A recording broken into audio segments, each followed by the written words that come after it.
ज़बूर number 75 खुदा मुनसिफ है।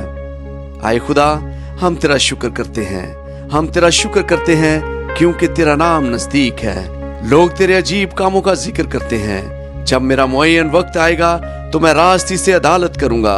जमीन और उसके सब बशिंदे गुदाज हो गए हैं। मैंने उसके सतूनों को कायम कर दिया है। मैंने मगरूरों से कहा, गरूर ना करो, और शरीरों से कि सींग ऊंचा ना करो, अपना सींग ऊंचा ना करो, गर्दन कशी से बात ना करो, क्योंकि सरफराजी ना तो मशरक से, ना मगरब से और ना जनूब से आती है, बल्कि खुदा ही अदालत करने वाला है।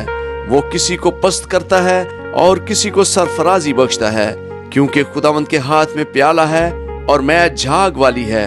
वो मिली हुई शराब से भरा है और खुदावंद उसी में से उंडेलता है। बेशक उसकी तलछट जमीन के सब शरीर निचोड़ निचोड़ कर पिएंगे, लेकिन मैं तो हमेशा जिक्र करता रहूंगा। मैं यकूब के खुदा की मदासराई करूंगा, और मैं शरीरों के सब सींग काट डालूंगा, लेकिन साधकों के सींग ऊंचे किए जाएंगे। आमीन।